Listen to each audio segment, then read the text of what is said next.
Hello, my name is Jumaniyazova and I'm an English teacher at the Oregon State University. Today's topic is questioning. Questioning in the classroom. What's the questioning? Questioning is a kind of strategy which is used in the classroom in order to teach the students effectively. Many teachers use the questioning strategies in different purposes. Here you can see some of them.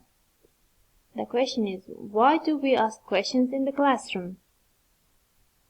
We can say that firstly, in order to control the classroom, we can ask the questions from the students, or in order to check the students' comprehension. Do they really understand the question or not? Or what can be the confusable to the students to understand the question? Or another way of asking questions in the classroom is making the students think about the topic. It means that what happened then, or what will be at the end of the problem, or something else. This means that the teachers also can ask the questions in order to make the students think. So, how can we ask the questions from the students? The teacher can ask by pointing out just one student, which to ask their attention, and also the teacher can ask the question from the whole class.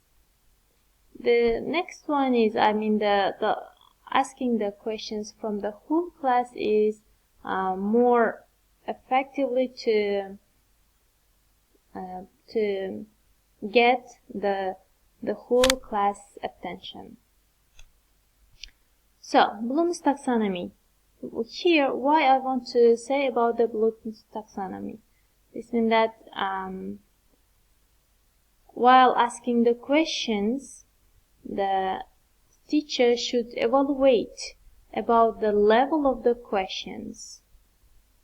If the questions is related to the lower level English learners, they can be equal to for the bottom 3 stages of the Bloom's taxonomy. This means that remembering, understanding, and applying. If the learners are higher level English learners, they can be asked the questions which make the students analyze, evaluate, and create. So, what kind of questions the teachers can ask? These can be the factual questions, and the questions also higher order thinking questions. And here I want to again come back to the Bloom's taxonomy. Factual questions are mainly about the remembering of the previous lesson. They can be also the details or the process, and then the next step, the factual questions mean that do you really understand the question or the topic, and how that answer the questions the students. This is. And the higher order thinking questions means related to mainly the higher level learners, but you can also ask from the lower level questions, lower level learners, the higher order thinking questions. And higher order thinking questions mainly about the analyzing the situation and evaluating and what happened at the end, what happened at the top position of the lesson. That's the creation one. one of the Bloom's taxonomy. So after asking the question, one of the most effective way of getting the control of the students is waiting time. Here, why the teacher should wait after asking the questions? The first one is the teacher must give the time to the students to think about the question. So wait time here can be really important and somehow can be a little bit difficult. And the teacher should consider about the level of the question while giving the time to think. So here it can be if you are asking the factual questions, you don't have to give too much time. But if you are giving the higher order thinking questions, you should give more time about it can be 4 or 5 minutes.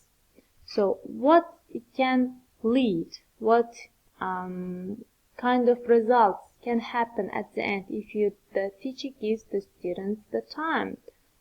The first reasons or the first positive ways of the positive results of the waiting time is the students have the time to think about the question, and then if they have enough time to think and they can make sure about the correctness of their answers, and they can feel more safe to answer, and they can express their feelings in an appropriate way.